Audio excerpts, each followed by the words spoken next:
What do you get when you mix baseball and football? Base footballs? No. This is Bunts and Bruises. If it's the weekly hot topics in sports, we're talking about it. We're talking about it. And we're having fun. Your home for sports and entertainment. We're the best at rolling with the punches. So sit back, relax, and enjoy the show. This is Bunts and Bruises. And here's your host, Bars.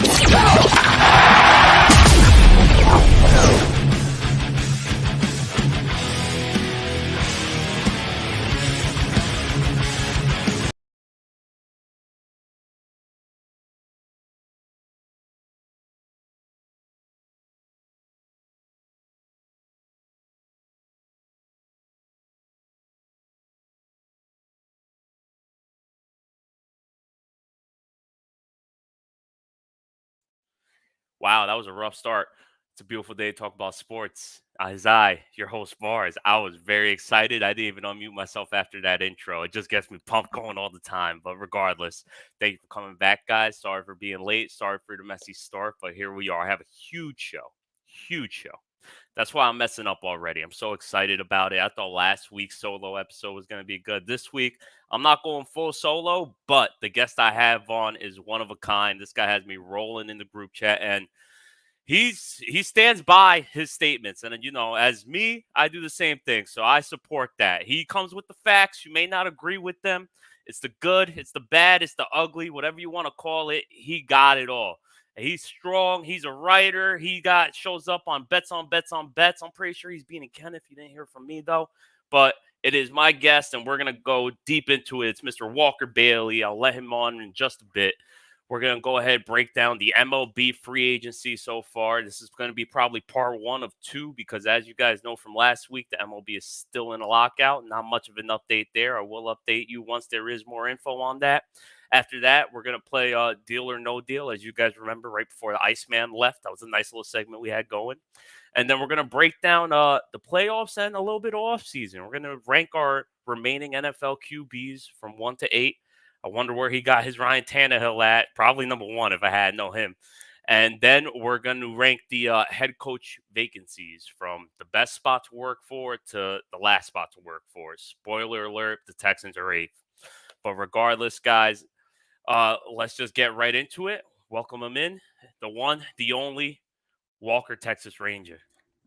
Hey, man, what's going on? How you doing, man? I'm very excited to get this going. We had this plan since like December, but work and Jerk leaving and everything else, it was a little messy, but here we are. Glad to finally have you on the show. How you doing, man? I'm good, man. I'm ready to get out of the lockout. Like, I'm ready to kind of get back. And, like, it was kind of cool, though. Like, lockouts are bad, objectively bad. But it was cool to watch that flurry of action all happen at once because, like, anybody who follows the offseason in Major League Baseball just knows that's not how that works. Like, that's not how that goes up until about February. So it was cool to watch that little flurry of action. But now that we've been probably, I guess, 2 months separated or almost a month and a half separated from that, now it's just like, all right, like, let's get back to it. So I've been thinking about that a lot lately, especially being a fan of a team that was so active early and still has a lot of stuff to do. It's just like I'm ready to start getting some new guys in the boat.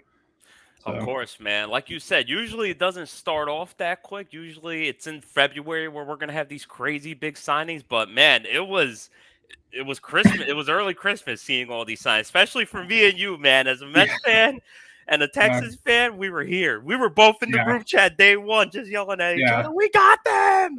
Well, and, like, people who loosely follow baseball, like, who don't really understand, I guess, how free agency works and that bad teams might spend large amounts of money to improve. Like, had people asking me, like, man, like, y'all won 50-some-odd games this year. Why are you? I'm like, yeah, so we're going to go spend $1 billion. And we're halfway there. So the best part about baseball, man, is that no cap space. Right. But I told people the Rangers had, like, $8 million in committed cap or committed salary coming into the offseason. So like whatever they've signed this offseason, that's about what their payroll is for next year. Exactly. And you guys got that young talent. I'm sure you're going to break it down for us, but let's get right into it. Let's talk about the prize possession of the offseason for you so far. And that's a Mr. Corey Seager. You guys Yeah. gave him a whopping 10 years, $325 million. He's set the shortstop market. Tell me how you're feeling. Break down the deal. What do you think it's a good deal? I personally, I told you straight up. I said, listen, he's a good player. You needed him. I think you overpaid for him a little bit. Health things considered. What do you think, man? I think so. I think here's the thing though. When you're a team who won, I don't know how many games the Rangers won last year off the top of my head, but 59, 60 games. Let's just call it that because they're the third worst team in baseball. You're not going to be able to go into a free agency market and compete at the top of the market and not overpay for certain players because they want to play for a winner. And if you're going to sell someone on vision and rebuilding and you're the centerpiece here, you're probably going to have to overpay to do that. So yeah, like would 10 for 300 have been better and an even 30 instead of 32 and a half and better? Yeah. And that's probably more accurate of what he should have gotten.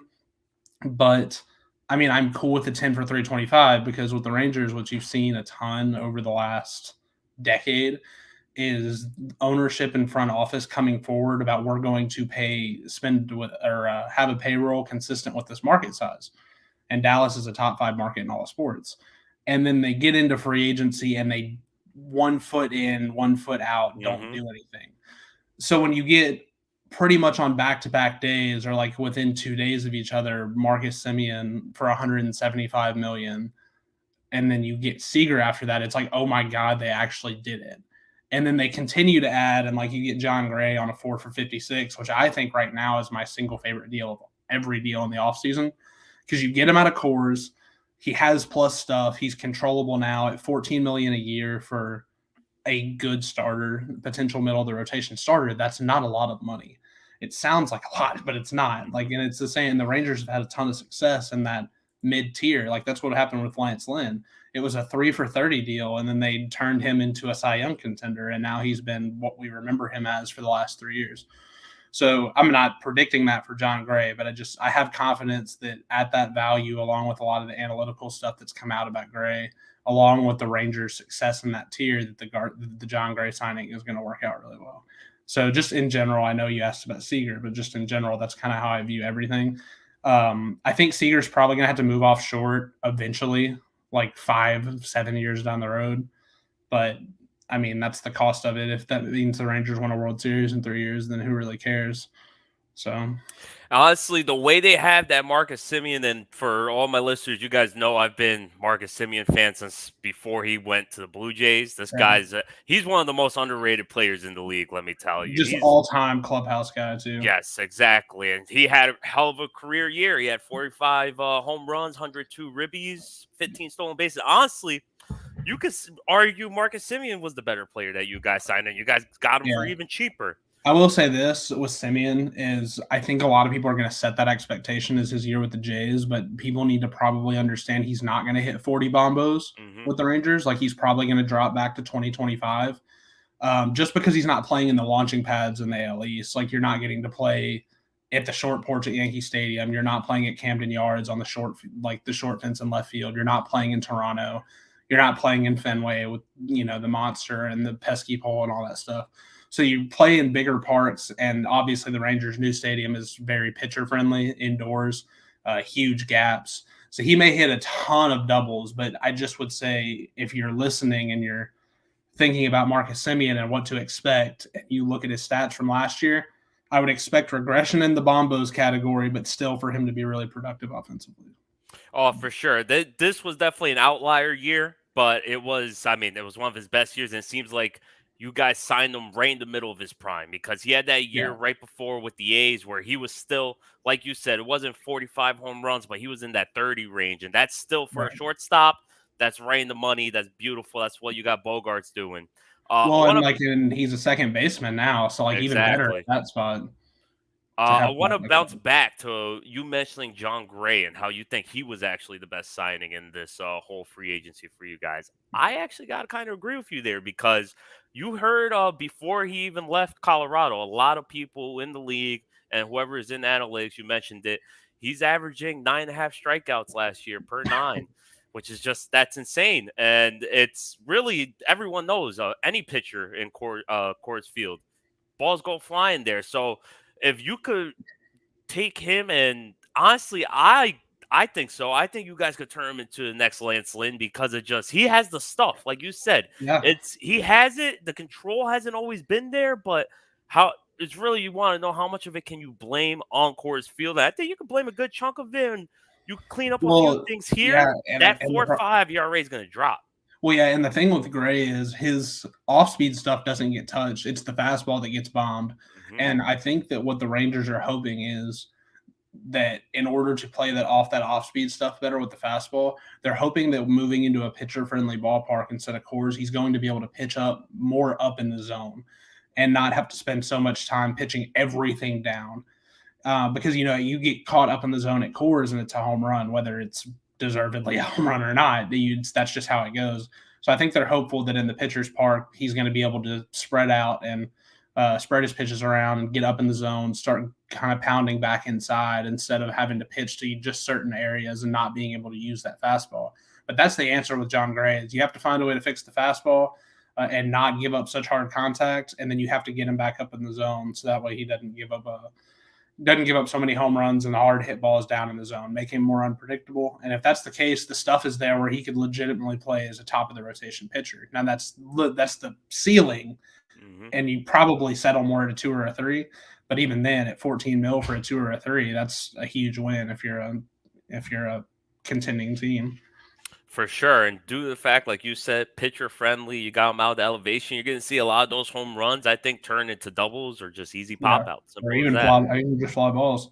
Exactly. And then, as you mentioned, he's not much, but he's a good little bench staff, Cole Calhoun. Just tell me what you think about that deal. He got the 1 year, 5.2. Some people might say it was a little too much due to how he's been playing the last 2 years. I personally think he has a great glove. He's one of those guys where it's like, take him or leave him. You're not really too upset he's on your team. You're not ecstatic he's on your team. He's just there. Yeah, I think it's a solid buy low, though, because like his years prior were pretty good. Like he was above a 750 OPS, I believe, both a couple years. And if you can get that with the glove as a rotational outfielder where he's not playing every day and he's your fourth guy, then yeah, like at $5 million, that's fine. I do think what's interesting here is, and we'll find out more in the spring, is this is kind of a year where it's shit or get off the pot for Willie Calhoun. And with that being the case, is he DHing? Is he playing left field? Him and Calhoun are really similar in terms of their style of hitting. And so I'll be interested to see if Calhoun's not here cheaply as a potential designated hitter replacement if Calhoun doesn't start to hit. Because Adolis Garcia, and I've said I'm a seller there. Like I don't think Adolis is actually an all-star. Like that's kind of a total outlier. He's going to get the benefit of the doubt, I think, in the outfield to start the year. And so you're looking at there's not really a spot in the outfield for Calhoun. So I kind of think that, and I'm also anticipating the Rangers signing Seiya Suzuki. Like they've been the favorites there for a while. And I think if that pans out, that's another fairly large contract. And you're probably starting Seiya Suzuki in Adolis and then probably Taveras in center or something like that. And I'm probably missing somebody. The roster's completely rebuilt now, so I have to catch up. I was about to say, so aside from Suzuki, who else do you guys think you're going to sign to finish? So I think Suzuki. I think Suzuki is one, and then I think that there needs to be one more innings-eating cheap starter to take some pressure off the young guys. Cole Winn pitched really well in Double-A last year, and he's a very heralded prospect. Jack Leiter is the same way. And this will be his first year in the minors, but you don't want to pressure those guys into coming up and having to pitch in the rotation early. So like, even if it's like another year, like just running it back with Jordan Lyles or something like that type of pitcher who is, we know he's not good, but he'll eat innings and keep your guys in the minors and allow you to throw someone on the fifth day that, you can get 4 to 5 innings out of and then go to the pen. So I don't know who that guy is, but I think it's another bat. And then in the outfield, and then probably another starting pitcher, and I think they'll probably roll from there. I'm so happy you mentioned Jack Leiter because everyone wants to see the kid, obviously. But Yeah. yeah, I think he does need to spend that extra year in the minors. And just because you guys are spending all this money this offseason, it does not mean this has to be the year you need to make that significant jump. Yes, we No, and would I like to think the see the goal playoffs. is to go from like 60 to 77 Hmm. or so, and maybe jump 17 wins both with, because, I think the expectation is that Josh Young is going to be the starting third baseman on opening day. And that's a thing that the Rangers fans have been really excited for. And as someone who watched Josh Young play almost every day, all of last summer, the kid can hit and he's going to hit and be an everyday player. So I think that just the potential infield there with Seager, Simeon, Nate Lowe, which whatever, and then Josh Young is really exciting. And then you're looking at if you add Seiya Suzuki, and like I think the jury is out there. Like I don't know if anybody really knows how good he is. Like some people have called him the Japanese Ronald Acuna, and like that feels like a stretch coming to the Just United a little States. bit. Just a little bit. So, and I haven't like dug in and like watched the cat swing a bat, so I'm not going to pretend to tell you everything that you need to know about Seiya Suzuki. But even if he comes in and he's just a solid everyday player, the Rangers, who are one of the worst offenses in the league, are now probably pretty respectable. Even if Young comes in and struggles and hits 240 with a 725 ops and strikes out a good bit, like the offense is probably pretty good. And then we'll go from there. And then you've got John Gray and then you'll have a couple other quote unquote young guys in the rotation who are already at the major league level, but just try to keep a lot of those prospects down. And then I think that they're going to try to jump back in to free agency next year and continue to build the offense, and then hope that those young Cole Wayne, Jack Leiter like pitchers are ready to go in 23, and then and then we'll see. I think they want to bring Gallo back in 23. That's like my weird like conspiracy theory Rangers thing going on. Like I think that they want to bring Gallo back in 23. I think that's why they're leaving a hole in the outfield.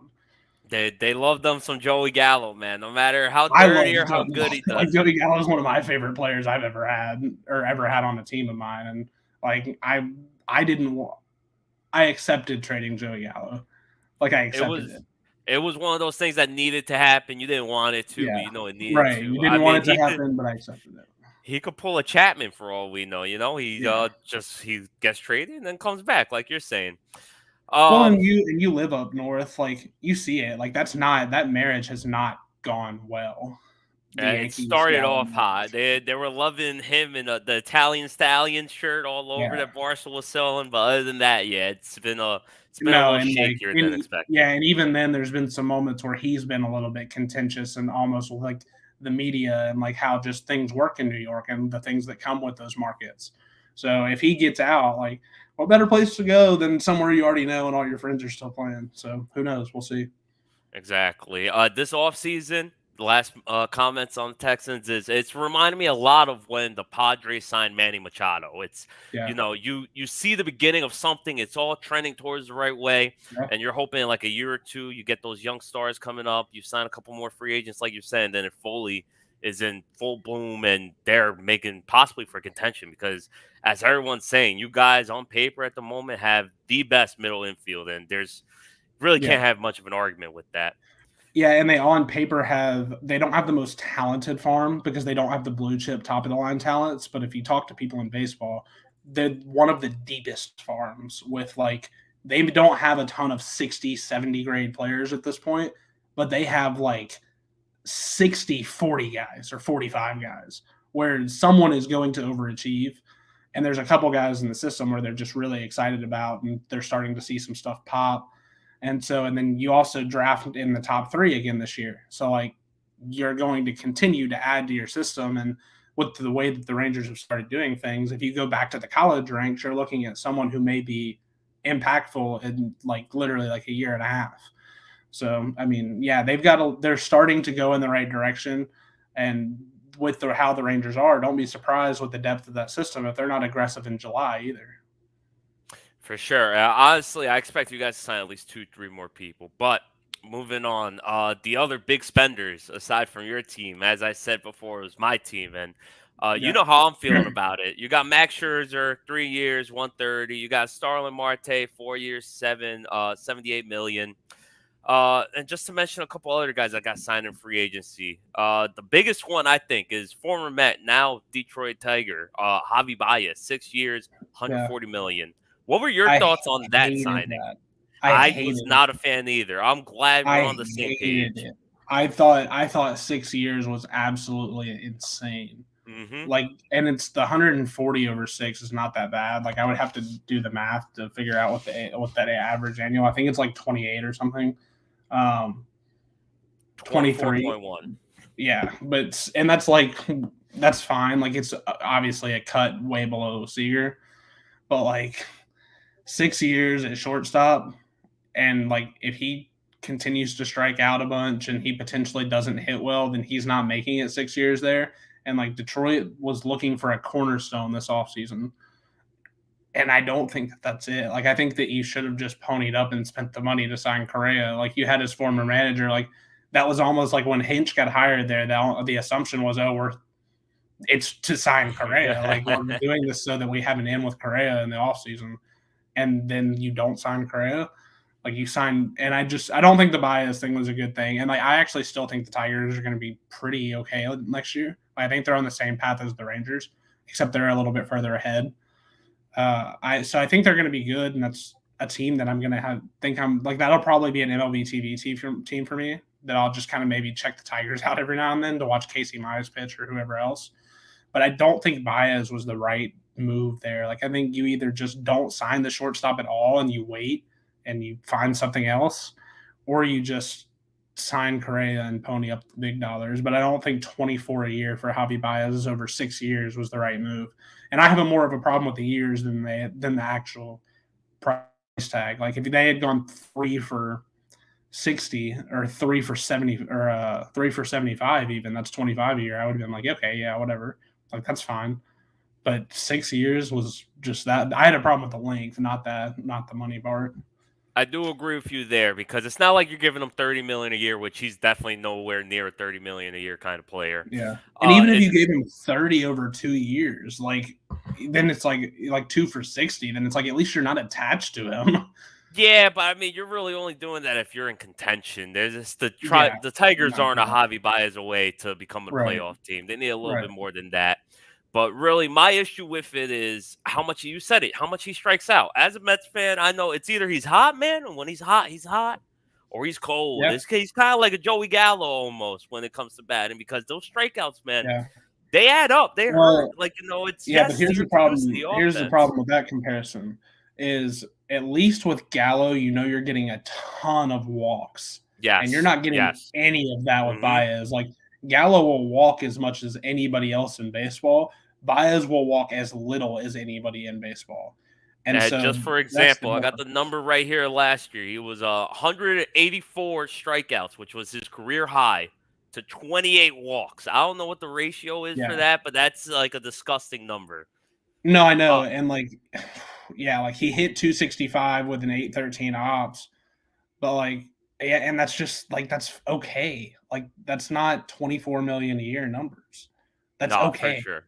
Exactly. It's okay. But I don't think the Tigers are done. I think they're going to make a big signing. We'll talk about it in just a bit. I just want to mention all these other guys. The Max Scherzer, 3 years, 130 million, I thought was perfect. I think the Mets needed Yeah, to do that's it. I fine. think it's brilliant. There's not, and like, you get nitpicky when you start talking about money for guys like that. Like, because Exactly. like, he's worth pretty much whatever you give him. Like, Blank check. he's gonna, you know exactly what you're getting from Scherzer every fifth day, and you know exactly what you're getting in the postseason when he rolls out there. So the main 2 other contracts, well, 3. Let's go with 3. I want to know your opinion on the other 2 big free agent pitchers that got signed. And that's Kevin Gausman. My fans know I call him Gooseman because he was on my fantasy team. Yeah. Almost took me to a championship, but I didn't make it. It's all right. We'll talk about it a different day.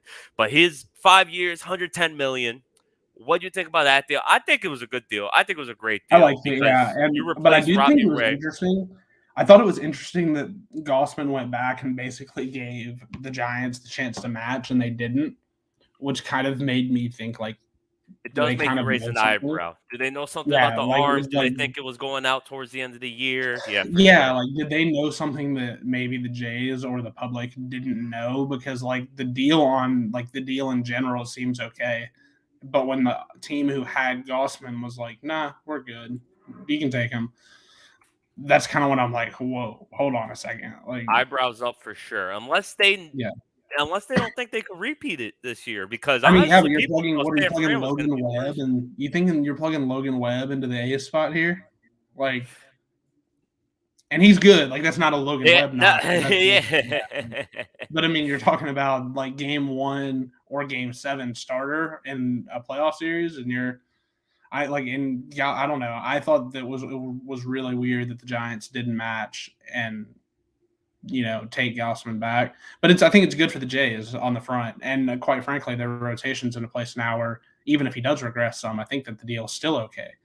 So unless he just completely goes off the deep end, which is possible, because Gausman has had years where it hasn't always been pretty with Kevin Gausman. Like his stint with the Braves was not good. His stint with he was kind of a mixed bag in Baltimore for a while. So his stint with the Giants was obviously really, really good, but that's also a pitcher's park to a pretty heavy extent, and a division full of pitcher's parks with Chase Field and then Petco and then Brooklyn, or not Brooklyn. Going back to 1940 there. Los Angeles, not as much, but just a handful of pitchers parks there, and then you're coming to the AL East, which is a launching pad. So we'll see. I mean, I think that it's fine. I think you hope that Hyunjin Ryu bounces back and he comes back to being your ace, because I don't think you want to count on Gausman even at the price tag to be that ace. I just kind of have I just have a weird feeling about it, and I like it way too much for it to pan out and end up really well. Exactly, and it makes you kind of it. What really throws me off is we'll just mention it right now. Robbie Ray, 5 years, 115 to the Mariners. Yeah. Why did the Blue Jays make that trade? Because now really I feel the same way about Robbie Ray as well. The same way we feel about Goss, I'm feeling about Robbie Ray, because it's like, all right, you replaced an almost exactly the same kind of prototypical pitcher. What was the exchange there? What do you know about Robbie Ray? What do Mariners not know? And also, same thing. Yes, they had a great year, both of them this year. No one could take that away. But as you both said, are guys it with wasn't shaky always track pretty. records. Exactly. They weren't proven enough to get 5 years, in my opinion. But hey, good for them for getting the bag. The biggest one I got honestly, the it's issue with. just a win. It's just a win that Seattle did anything. They never spend money ever. This is true. And it's a win that they dipped into year. the bag. Yeah. They're gonna be a fun team to watch, because that farm is so deep, and they're a lot of those guys are close to the league. Like Julio Rodriguez is close to the league now. Emerson Hancock's getting close. That's a team that has a ton in the tube. That's right on the cusp of being Jared Kelenic. There's just a lot there for Seattle to be excited about, and the fact they dipped into the bag and actually spent some money and tried to make this team better was a good thing. Do they win? Well, probably not win the AL West, but they're probably a clear-cut number 2 in the AL West now, because Oakland's taking a massive step back probably. Here's the thing, man. Every time I say Oakland's taking a step back, they just do something to prove you wrong. But we're talking about trading Matt Chapman and Matt Olson now. It feels a little different when you're talking about trading your 2 best players, and you're even entertaining trading them to division rivals, and it just feels like it's a teardown at that point. And Billy Bean that's sees kind of something. when you're just because Oakland and Tampa Bay is the same way. They always just figure it out. When Oakland's talking about trading their 2 best players, then it's all right. I bought in a lot, and I've given you the benefit of the doubt. I'm just going to assume you're going to suck at that point. Because they apparently, and this was reported, I think, out of Arlington, they called the Rangers about Olson. They're like, "Hey, you want Matt Olson?" And the Rangers like, "Yeah." Shit, yeah. Of course. Yeah. And they're ears went right up. And they started talking about it, and I was just I don't really want to, I don't think dipping into the prospect pool for a first baseman is the right move, but why is Oakland picking up the phone and selling Matt Olson? Not listening to other people, actively selling Matt Olson. Yep. It feels like a teardown. It feels like they're going to tear down. The Rangers are not there, so they can't compete in that division. So it feels like Houston and Seattle, and then the Angels are kind of just what they are. They've been like that for years, man. The Angels are just the Angels. They're over there. Yeah. They'll always be 75 and whatever. or 78 and whatever, and be right around it. And yeah, just ugly. So we mentioned Seattle finally opening the bag, spending some money. So I want you to put on your GM cap, man. We're gonna be in the seats of many different teams, and you know what? Let's just start it with Seattle. We're gonna go into the segment deal or no deal. To remind fans of what this segment is I'm gonna give you a player. I'm gonna say what team of the GM you are, and then I'm gonna give you an offer: X amount of years, X amount of money. So let's just start off with Seattle. The guy I got for Seattle right now is Chris Bryant, signing with Seattle Mariners for 6 years, 168 million. Deal or no deal? No, I can't sign him for that. Too many years and too much money.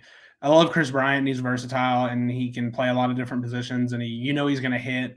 But I think that also there's enough signs there to know that 168 million, you're not getting that level of player, and you're also probably not dipping back into MVP Chris Bryant ever again. Like, he's just going to be a good player, a very reliable player. I don't think you can dip in at 6 for 168 though. That's too much. And also, like, as Seattle, like, and I know that, like, this is me as the GM, but you just have so much in the tank with Kellenic and so much on the farm where, like, you feel like you're in a position with all the leverage and you can kind of decide what you're going to do. And I don't feel like dipping in and overpaying a ton for Chris Bryant is where you, like, that's not what the overpay should be. Like, if you're going to overpay, then go overpay for, like the Rangers did with Corey Seager. Like, go overpay for someone that you truly believe is at the top of the food chain there. Like, I think Bryant, like, if you shaved about 20 million off the price there, I'd probably take it. All right, let's see. I'm just curious if we shave that 20 million, what that average would be. So that'd be 24.5 million a year. I could see that. And I'm like, Baez, like, my only biggest like gripe with why I would consider Chris Bryant is you just lost Kyle Seager due to retirement. So you need someone there in that third base spot. He has been playing outfield more than he has been playing third base, but you slide him in there. You could throw him in the outfield whenever you need. You are right, though. I do want my outfield to be anchored by Kellenic, and you got Kyle Lewis, who he didn't have a great year last year, but he was coming up. Yeah, and but Mitch Haniger was still just killing it. Like, people sleep on Mitch Haniger. Let me tell you, he's like the RBI king. But I do. I'll say this too. Like, so Bryant was a 3-win player last year. Baez was 4.5, and he got 24. Oof. So, like, that's a comparison where you're like, okay, this guy on the open market, now granted he's a shortstop, got 24.5 million or 24 million, and he was a 4.5-win player, and the 3-win player wants the same amount or more money. Like, I feel like from a Seattle standpoint, you're thinking like, nah, that doesn't add up. That's not really a place we need to go. You are right. I'll give you that. So we'll move on. You mentioned Baez. I mean, like I said, we were going to mention Carlos Correa and the Tigers. So here it is. I don't think the Tigers are done. Is this the deal they give? I highly doubt it, but I want to see if this is the deal you give. Something's telling me no, though, now that I know your opinion on that Chris Bryant deal. But Carlos Correa to the Tigers, and he's breaking the record. He's going 10 years, 330 million. Deal or no deal? Done. Absolutely. Don't even think about it? Don't even think about it. There you go. That's what I like to hear. Just hand them the blank check. Simple as that. Yeah, done. If like, from a similar position, like when the Rangers were talking to Correa, if you told me 10 for 330, done. Sign it. All right, there you go. That's what I love to hear. All right, so we're gonna go back to the AL, and we're looking at Freddie Freeman to the New York Yankees for 7 years, 220 million. It's just a little over 30 mil a year. Deal or no deal? I'm okay with the AAV, but I'm saying no deal on the 7 years. If you cut it to 5 for 160, it's done. And that's a little bit, that even boosts the AAV a little bit, I think. I feel that. I get it. I mean, how old is he only now? reason 32, I believe. Might be turning 33. Yeah, and if you give him 7 years, you're basically paying him till he's 40. Like, you can't. I don't know if and I know the Yankees can do that, but. And it's Freddie Freeman too, bro. I mean, that's MVP. But if you give him this 5, year, like, if he'll World do 5, Series champ. if he'll take 5 or even 6 and you can get him out at 37, 38, like, you've got to find a way to do that. No, it's like, hey, it's Even like if it Max takes Scherzer, more on the 3 years. AB, like, that's another No, one where, like, at 30 mil a year, or even if he says, all right, listen, I'll sign for 32 million a year at 5 years or 29 million a year at 7 years, you pay him the 32 million a year and sign him for less years. no, for In my sure. opinion, that's just like, I mean, you could slide him a DH. You know, he could be the next Nelson Cruz for all we know, man. Just swinging until he's maybe. in a Speaking of, walker. when's he going to get signed? Hey, I was wondering the same thing. I was thinking about putting him for the segment, but I said no. Let's keep it with a couple big names.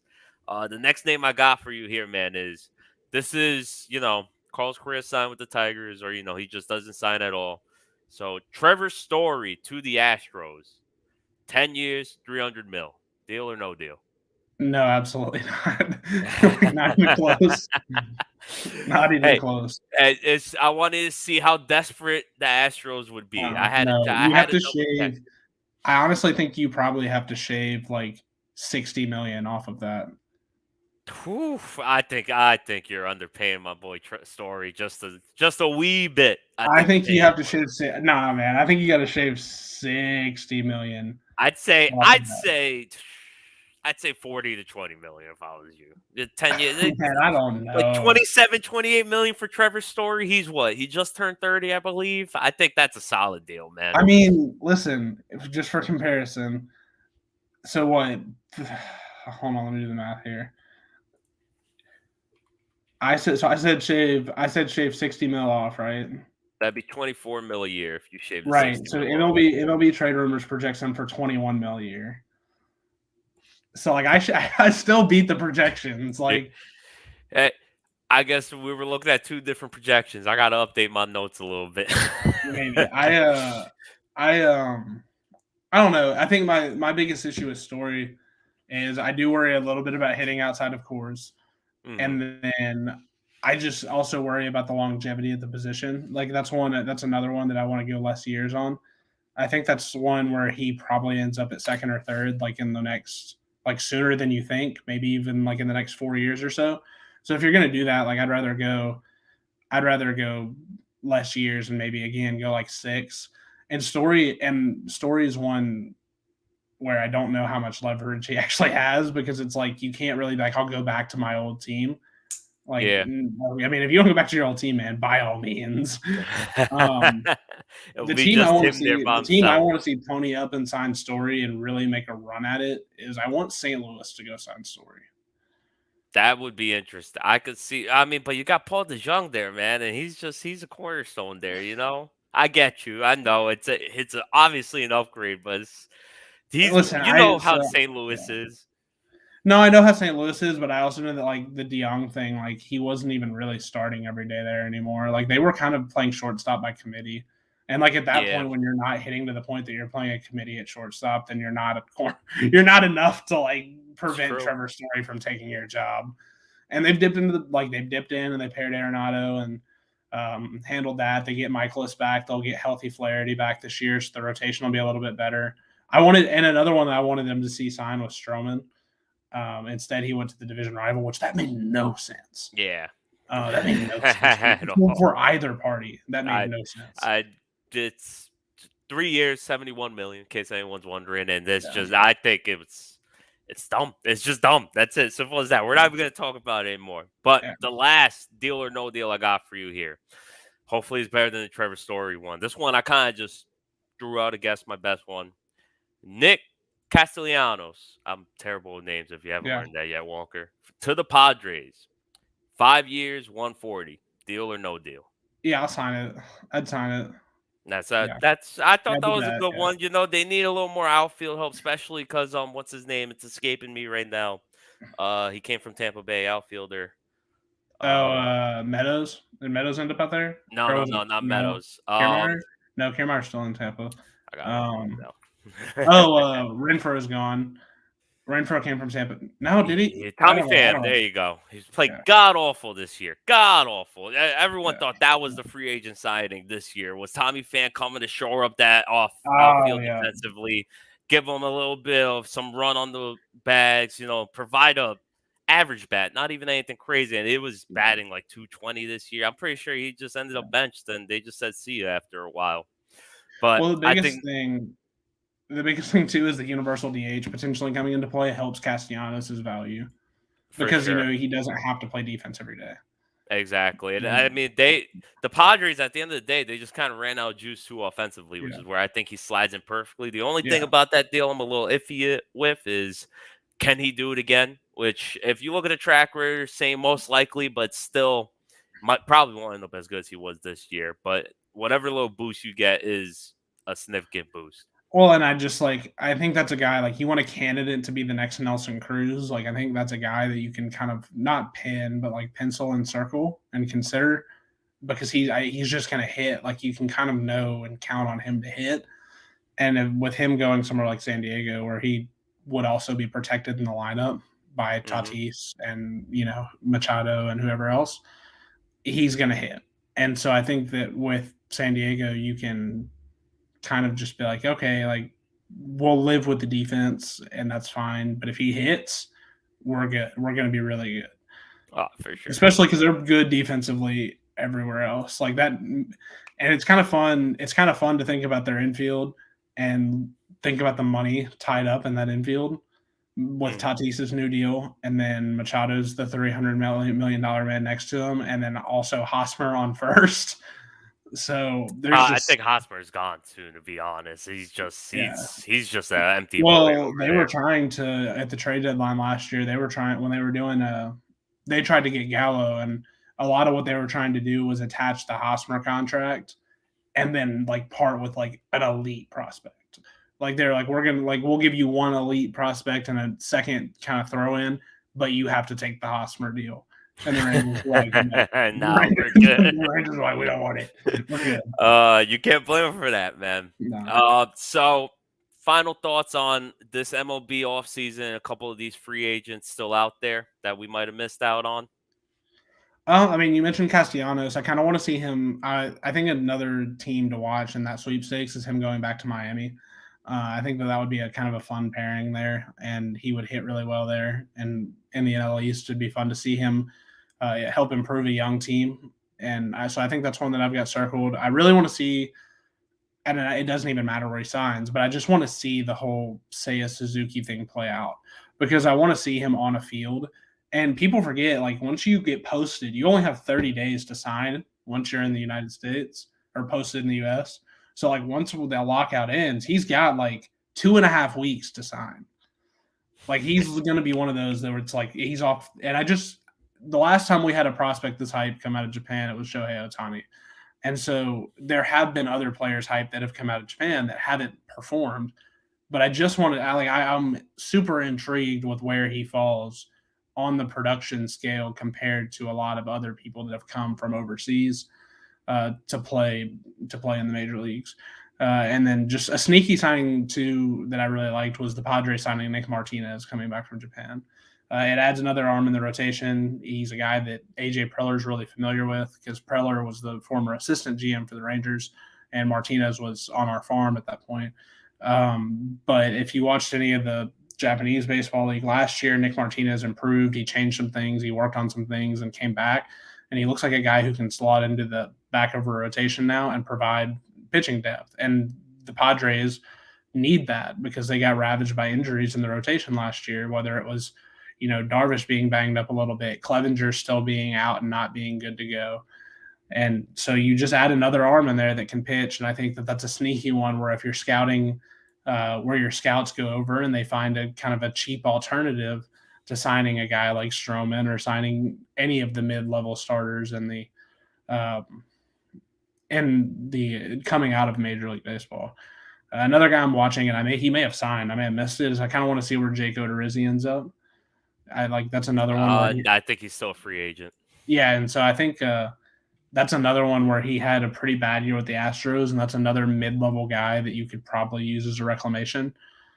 Like that's a guy where you can probably get him. Like if you did a 3 for 27, you probably get it done.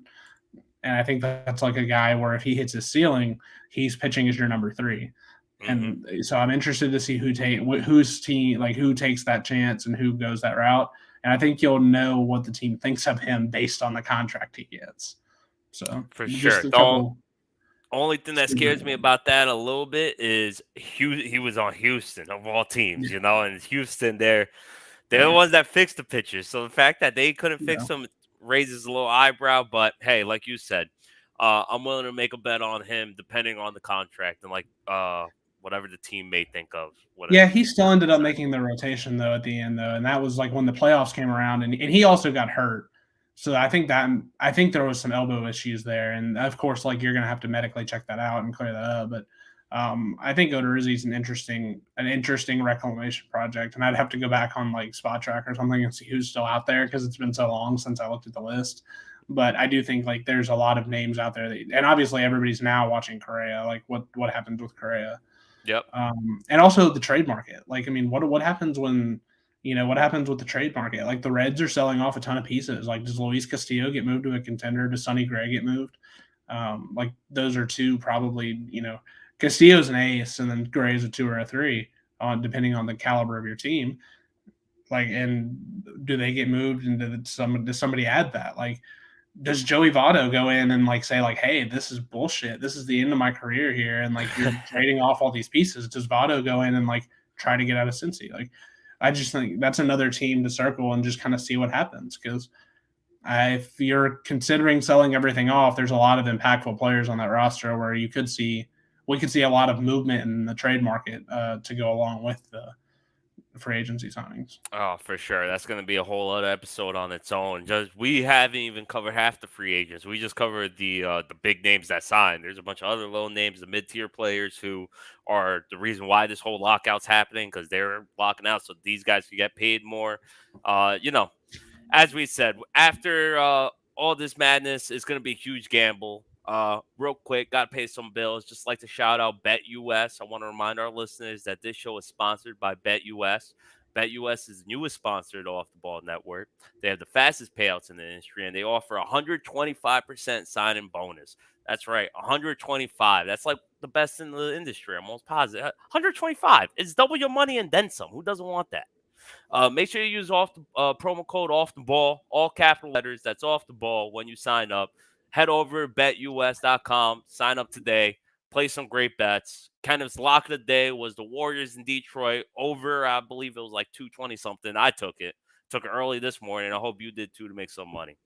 But moving on from the bunts, we're going to go ahead, take a dive into our bruises, and we're going to talk about the remaining playoff quarterbacks. And I want to hear your rankings. I'll just give the listeners mine real quick without going into any quick details. Got Brady at number 1 because it's TB12. Right. Anytime the ball is in his hand, he's number 1. Rodgers number 2, just because it's different this year. It's a little magical this year with all the issues happening in the Packers, and it seems like it's different than their usual always going to NFC Championship just to lose. Seems like they actually might get it done this year. I got Mahomes at 3 strictly because I would have had him over Rodgers, but this year hasn't been his best year. But he's still getting the job done, obviously, and he's arguably still one of the best quarterbacks, if not the best quarterback in the league. Got Josh Allen at 4. Prove it to me, kid.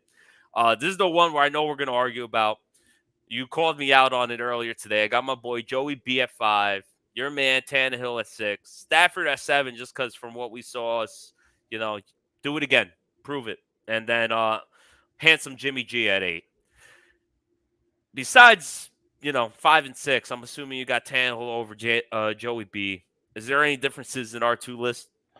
Yeah, so I had Brady 1, Rodgers 2, Mahomes 3, and then Allen 4, Tannehill 5, Burrow 6, Stafford 7, Jimmy G 8. So tell me why you believe just Ryan Tannehill. You've been saying Ryan Tannehill is a top 10 quarterback since before the season started. I argue that to this day. Derrick Henry, A.J. Brown, we're not going to go through this. It's been happening for months. This is the Off the Ball Network Civil War right here, is this topic. So go ahead and tell me why you believe Ryan Tannehill is that one step above Joey Burrow. I mean, we're ranking him for the remainder of the playoffs. So, I value the playoff experience. I value the guy who's made a playoff run, has been in, knows what playoff football looks like. And the one game we have of Joe Burrow on playoff experience wasn't exactly just like some, just light show of just display of talent from Burrow. Like, we're talking about a team that could have easily been, and this is obviously a debatable topic or whatever, but his best play of the game shouldn't have even counted. And so when you dive into stuff like that, they could have very easily been eliminated by a bottom 10 defense and only have scored 19 points. And so like when you look at something like that, you just kind of go and okay, like Burrow didn't play great. And I don't think it's because the moment was too big. I just think like it's a different speed. And I just think in a year, maybe 2, we can flip them. But I value the experience of the guy who's already made the run. Like you kind of talk about Burrow probably in the breadth of like a top 8 to 10 quarterback, and I have Tannehill right around 10. So like if you're kind of like okay, these regular season quarterbacks are fairly similar, then I'd rather have the guy who's played a bunch of playoff games and the guy who like is 2 years separated from playing in the AFC Championship game. And I value that experience. I value the guy who's been here and done it a bunch. So I value that more than I value potentially. I think if you're taking Burrow, you're betting on the upside and him taking over a game. And I think that upside is fairly limited given what's around him. Like he's going to play in anybody he plays for the rest of the playoffs, he's going to play a team that is going to get after him because his offensive line can't block anybody. And he has a strong wide receiver core, but they also can't run the football. So, and you talk about there's a reason that cliches and stereotypes become the things that they are. And we talk about running games and defenses and not making mistakes in the playoffs. And yeah, he may not make mistakes, but he doesn't have a running game and he's not going to be well protected. So they're going to start showing up. The defense isn't good either, but that doesn't matter here. That's not relevant. It's just, I think it's a tough spot for Burrow in these playoffs. Also, it has a very just happy to be here feel. Yeah, everything is gravy. I will give you that. Yeah, they beat the Raiders. They beat the Raiders, and I mean, you've got the coach now delivering footballs to all the bars and all this other stuff, and all this crazy we want a playoff game stuff. They are ahead of schedule. I will say that. And I'll say this: we were going to talk about this at the end, but I'll go ahead and say this now and preview the end. I think the Titans are going to absolutely rail the Bengals on Sunday, like to an extreme level. I just think, you've got 2 different ends of the spectrum. You've got Burrow and Chase, fun, getting all this national media attention. They're super happy to be here, doing all this stuff, going around and delivering footballs around town, and smoking cigars after the game. And then you've got the other end of the spectrum. You've got this team who has gone 12-5. Done everything you could have done. They dressed 91 players this year, which is the most in NFL history. And they've been labeled as the worst 1 seed of all time. They're coming off a bye week as healthy as possible. You've got national media and columnists and everybody else writing, the AFC Championship game is in Kansas City this week. Oh, it's a statement moment. It's they hear that. And they've come public about it. They've been like, we hear that. So you've got a just happy to be here Bengals team kind of just rolling up into Nashville. And I think, quite frankly, you have a pissed off Titans team. They're the 1 seed and they can't get any respect. They've already beat the other 2 teams in the playoffs head to head, but but they can't do that again. I do think the Bills and the Chiefs are the best 2 teams, but I think there's a point in which you're going way over the top here and saying there's no way the Titans win next week. The AFC Championship game is this week. That's a load of shit. The game's in Nashville, whatever else. But point being, I think it's a spot where the line is 3.5. I'll be exposed to that a good bit. I'm definitely taking Tennessee. That you made a compelling argument. It might be just how I feel about Tannehill. I feel like he got all the help. Okay. But you are right. To your point, we saw what Tannehill looked like last year against Baltimore when things kind of he had to get out of his element. Mm-hmm. And I think that that's fair. But I think that part of what you look at is he's dealt with really poor pass protection. And I think as important as anything in the playoffs is your ability to win in the trenches. And if you can't do that, you're going to be bad. And the Titans were bad both of those places last year, and that's not really the case this year. They're still not good up front in pass protection, but they were the worst in the league last year, and now they're merely like a bottom 10. And defensive line wise, they've gone from like last in the league in pressure rate to like top 10. So like that's come a long way. Just point being, I just think it's a tough matchup for Cincinnati, and you're going in. I think that team's going to be rested, healthy, and pissed. And No, for sure. And I just fully believe that. I don't know. It's just something about Joey B. It's going to be a good game. I'm taking I the think 3.5. Don't get me wrong. I think the way he carries himself makes him super likable, and we've made him to be a much better quarterback than he actually was this year. He definitely oozes like this. The kid has moxie. I don't know how to explain it. He's got moxie. He's got swagger. He's got all of it. No moment's too big for Joe Burrow. No moment's too big for Jamar Chase. There just comes a time where, like, the other thing too is like the Titans are going to play so much zone because that's how they play defense. Like a lot of that back shoulder to Jamar Chase that they love to run, like that's not really going to be a thing that they can do when the Titans are dropping into like cover 2, cover 3, and disguising all these coverages.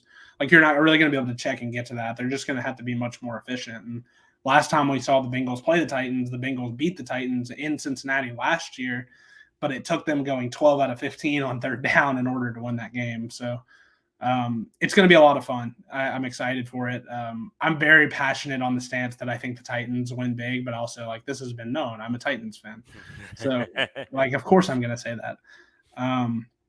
I do just think that like we've gotten to a point though with the Titans where yes, you can say that they're not as good as the Bills and the Chiefs, but there gets to a point where you're like way overdoing it.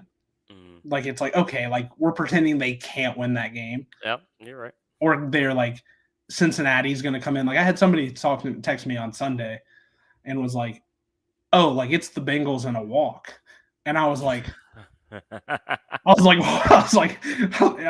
hold on a second." I was like, "What?" No, no, Joe Burrow, Jamar Chase, like what? And I was like, "Wait, hold on a second." Yeah, that's a little too much. See, because like you said, I think you get to a point where teams become public darlings and stuff, and quite frankly, the Titans run the football and play defense, and they have the big, burly, beefy head coach. Like this is not a sexy team. It's a playoff team when you look at it, because that's exactly what you need to win the playoffs. You need the defense. And healthy Derrick Henry.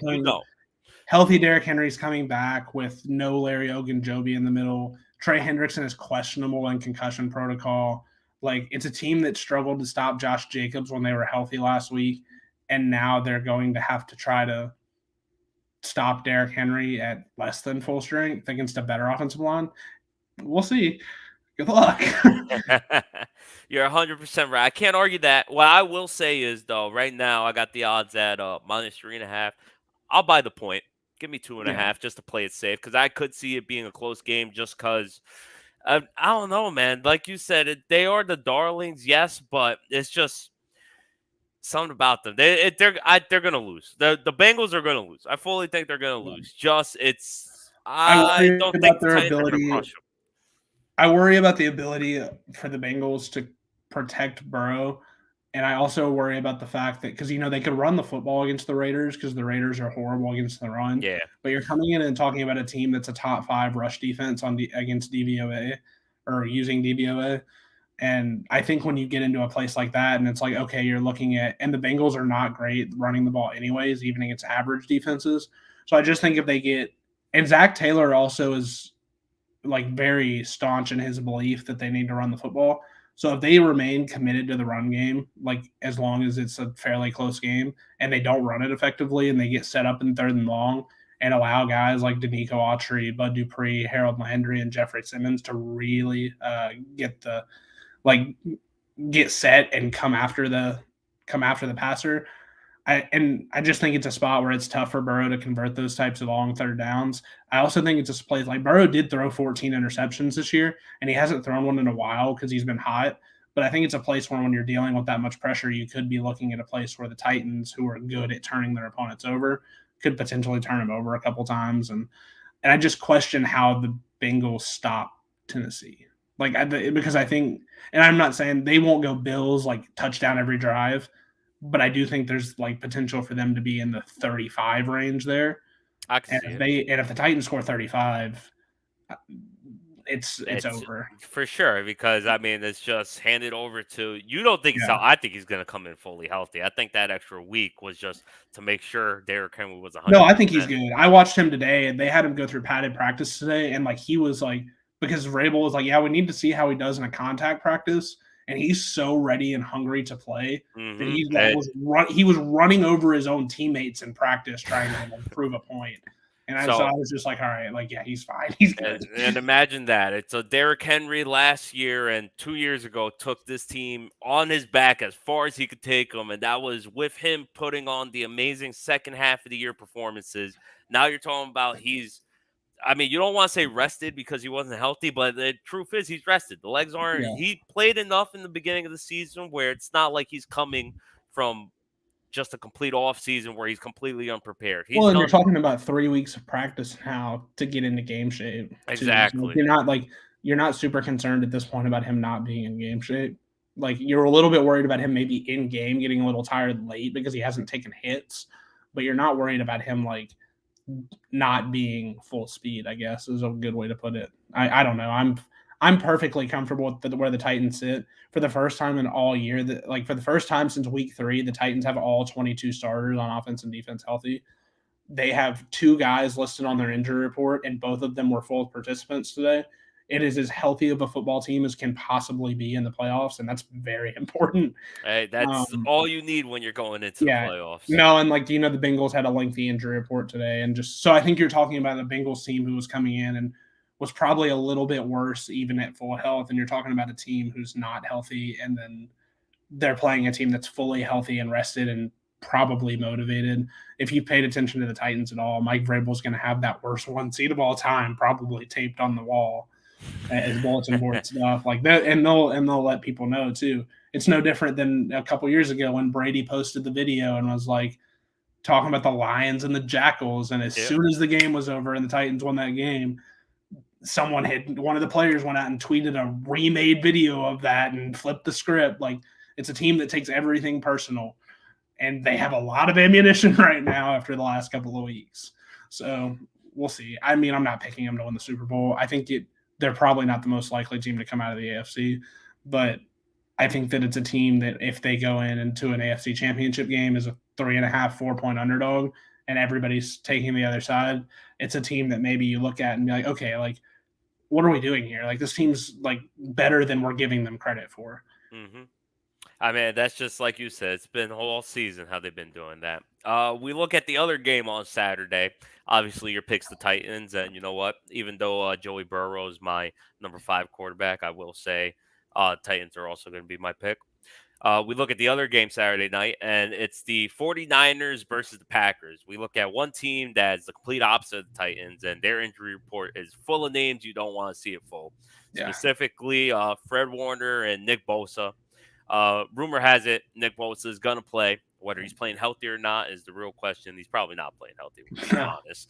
And Jimmy G is one. Jimmy G they will roll him out in a wheelchair if they have to. Exactly. He has a finger ligament issue and something else with his shoulder. I think there's a shoulder issue, a finger issue, or like I think his whole arm's just kind of gone, like messed up at this point. They're gonna give him a t-shirt cannon shooter and just give him the ball. Hope for the best.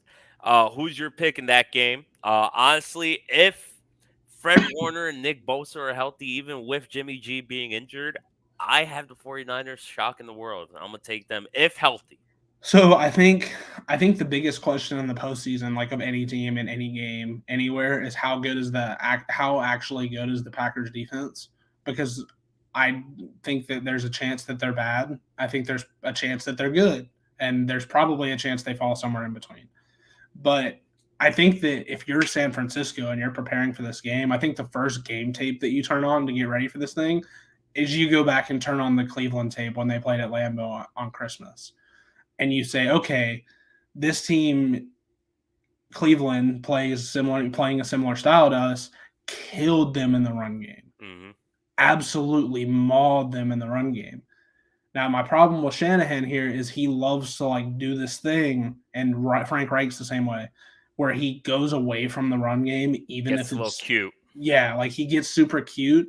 And I just worry about Jimmy G in this environment, in this game, because there's almost a guarantee he throws one of the ugliest interceptions you have ever seen. It's always Jimmy G special right there. He gives you a chance to win And the he game. it's just like he gave Dallas a chance to win that game on Mhm. Sunday because he threw an awful interception and set them up for their only touchdown of the game. Like, it's one of those things where I'm a little bit worried about Jimmy G, and the Packers always seem to come up with timely interceptions and timely turnovers. Like, you look at the Rasul Douglas, AJ Green fiasco in Arizona. Rasul Douglas had an interception in that Cleveland game that Green Bay easily could have lost. Like, so I think that there's questions on both sides. I'm going to take the Packers. I would take the Niners plus the 5.5, but I think I'm going to take the Packers just because I trust Rodgers and I don't trust Jimmy G. And I think that if there is a timely turnover, like, the Packers are a team that capitalizes on creating timely turnovers, and Jimmy G is the worst at creating timely turnovers for the other team. So sure. I think that that's one of those where I think that they have to play so perfect to go in and beat Green Bay. And again, the Niners have become this public underdog story. And I think a lot of times those public underdogs, and we do this every year, we want to bet against the team that's on the bye because we saw a team play last week and look really good. True. And But so what I will say against that is the Niners, seems like Kyle Shanahan has the trick to being Aaron Rodgers, and he does. they're And that's the 3 and one thing 0, that 3 concerns and me. 0. No, I know. And that's the one thing that concerns me picking the Packers. I think the difference is here. We get them at Lambeau in the winter. The weather is going to be brutal. It's going to be 20 degrees. It's maybe snowing. And honestly, that plays into San Francisco's favor because it prevents Kyle Shanahan from getting cute. You don't want this thing to be 45 and 50 and normal because then he's going to throw the hell out of it. Yep. So I think it's a heavy run game. Like, I think you need to utilize Elijah Mitchell the same way you utilized Mostert in the NFC Championship game a few years ago, and you need to utilize George Kittle more than you did in Dallas and try to find ways to get him the ball. And then also you need to find creative ways to get Deebo Samuel the ball, which he's done a really great job of. Mm-hmm. So commit to the run game, let Jimmy G compete off play action, but don't put the ball in harm's way because you want to drop back pass on 1st and 10 with Jimmy G. Like, you have to follow the right script. And I don't have a ton of confidence in Kyle Shanahan doing that because a lot of times he does get cute and it's a lot of the reason that he hasn't won a Super Bowl yet is because he kind of gets in his own way at times because he's like, oh, like, this is working, but they're probably preparing for this. So let me counter and go to this. He tried showing why he's so smart. Yeah. Mm-hmm. So I worry about Shanahan, and I'll trust Rodgers. Like, I think that this game may end up with the Niners up by like 2 or 4 or something like that, and Rodgers gets the ball back with like last 2.5 minutes left, yep. and he just like shuts it down. Like, he does what Aaron Rodgers does every single time that Aaron Rodgers is in that situation. So all you can hope for is honestly that game comes down to the last minute or two. Aaron Rodgers, and especially especially if the early game goes the way that I think it's going to go. Like, I think the people are going to deserve a good game. Yeah, for sure. Speaking of good games, Sunday it seems like you can't go wrong either side. Let's go with I'd say is the toss up of the week. Really, Rams at Bucks. Who you got there? I don't even know really who I want to say I got the Bucks strictly because of Tom Brady, but you look at this Rams lineup everywhere, both sides of the ball. How can you go against them? Matt Stafford, OBJ, Cam Akers looking like he drank from the fountain of youth. And I read a tweet that had me dying because it was most likely true. It said at the end of this game, Cam Akers is going to have to pee into a cup for the NFL. And I'm like, how can you say no to that? Because he probably is going to get drug tested. I've gone back and forth, and my answer to this may change later in the week, depending on the health of Tristan Wirfs and Ryan Jensen. Yes, more than anything. Yep. Because that makes a huge difference when you're blocking Aaron Donald and that crew of defensive linemen. As of now, I'm going to assume, because Wirfs isn't a walking boot, I'm going to assume that they don't play. And if they don't play, I'm taking the Rams. I want to say Jensen did return towards the end of that game. I believe so. Why he did, I don't know, but I'm pretty sure he did. Yeah, so if both of the offensive linemen play, I'm taking the Bucks. If Wirfs doesn't play, I'm taking the Rams. Let's just leave it at that. I can't blame you there because it's just he's such a big piece to that whole Yeah. line right there, and I think it had to be the Joe Buck curse or whoever the announcer Yeah. was because the whole game while they're just destroying Philly, all they go is the main reason why this Bucks team is here is because this offensive line, Yeah. this offensive line's been healthy all year, been holding it down. This offensive line is the offense, and then one by one, Wirfs, then Jensen, and it was the most unluckiest things. And it's just, Yeah. the announcer had to feel terrible. Right. I'm going to go, I'm saying Bucks now, but it's like I want to say Rams because it's just Tyler Higbee, Von Miller, Aaron Donald, Well, Jalen and you worry about the Ramsey. fact that OBJ and Cup are kind of cooking together now, and like they Yeah. both look like they're playing in harmony. And the one way that you've been able to get the Bucks there is off play action and taking advantage of that secondary. So, but also the same can be said for the Rams. And like then you have Godwin, you have Evans, you have Tyler Johnson, you have Gronk and Bray working 2 tight ends out of 12. So there's a lot of different ways you can go there. I think this is one that you kind of like can bank on being a high scoring game. Mm-hmm. Oh, for sure. Either What? either that or it's low scoring because both teams try to establish the running game and they don't have a ton of success doing it. I'm going to regret this. I'm going to flip my pick. I think I'm going with the Rams. I convinced myself. I'm going to kick myself for going against Tom Brady, but it is what it is. I think if you get Wirfs on the field, I think the Bucks just have a little too much. Yeah, for sure. And then last, some might say this is the Super Bowl before the Super Bowl. This game, it's just it doesn't get better than this. It's almost as good, if not better, than Patrick Mahomes against Justin Herbert, and that's going to be the Bills against the Chiefs. Josh Allen against Patrick Mahomes. Superman versus Batman, however you want to put it. It's the battle of the Titans, and this Bills team is hot. And I think they finally do it. I think they get over the hill on top of Chiefs Kingdom because they finally discovered the run game. Whatever they're doing, it is right. They finally said, Devin Singletary, you are our guy. We're going to trust you. And I'll bet he might not be running like crazy. He is running efficiently enough where this offense is it's on a roll. This defense is on a roll. I'm going Bills Nation, Bills Mafia. I'm jumping onto a table. Who do you got?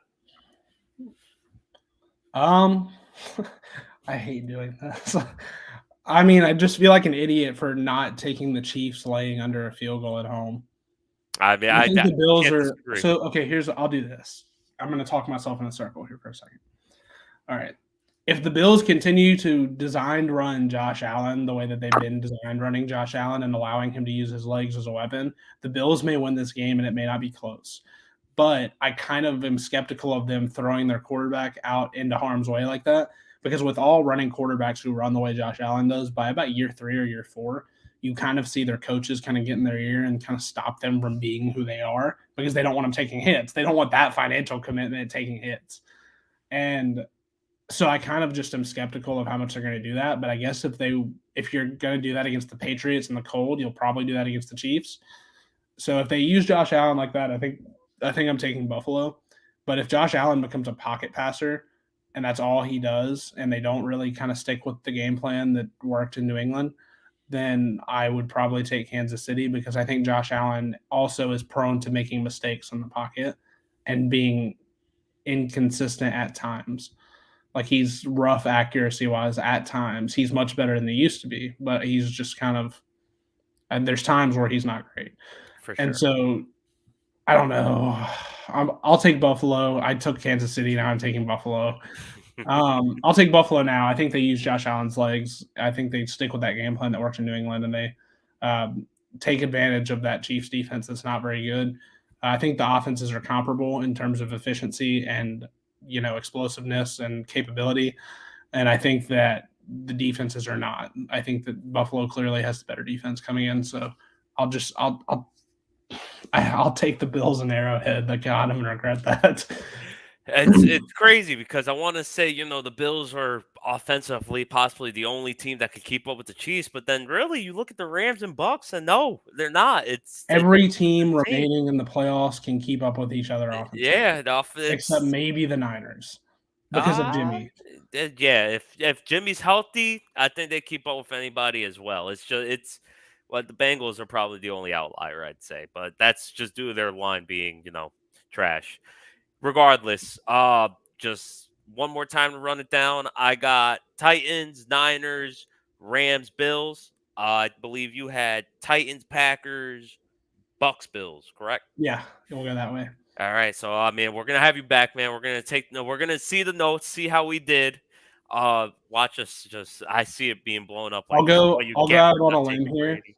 If Kansas City holds serve at home and wins, then if you're a Titans fan, book your Super Bowl tickets. I love it, man. I love it. So besides that, you got any last messages for the fans? I'm gonna go ahead and put you here on the spotlight. Shout out anything you want people to check out, anything you got upcoming, and whatever else, man. Yeah, so I mean, you can check out One Shining Pod with myself and Chris Bolton. You can kind of find it on Spotify, and then we're gonna do some live stuff, kind of getting back together this week. He kind of relocated, so we're kind of working through some stuff. But yeah, so check that out. Check out offtheballnetwork.substack.com for all your sports needs in terms of writing and where you can find a lot of the shows too. Follow Off the Ball Network on all your socials. Subscribe to Off the Ball on YouTube. Basically everywhere you can find Off the Ball, go subscribe. You can follow me on Twitter at WalkerBailey8. I'll be active this weekend. I'm sure my team's playing a playoff game, so that'll be a mess. But yeah, that's pretty much everything. And thank you, man, once more for coming. We're gonna have you back to talk the other half of these MLB free agents. I'm sure everyone realizes we didn't even talk about the NFL head coach vacancies, but that's just because we got so deep into the MLB. Yeah, man. You can't interrupt when a beautiful thing's happening. You just gotta roll with the punches, as the intro says, man. But once again, thank you for coming. You guys know where to follow me on Twitter, Bars Talks. Please follow our podcast Twitter if you want to see updates. We're going to start posting the audio there every week. Editing is a mess. I know. Jurg left. I'm sorry. I'm trying my best. But regardless, guys, thank you so much for joining us another week here in Bunts and Bruises. We'll see you next week. Peace.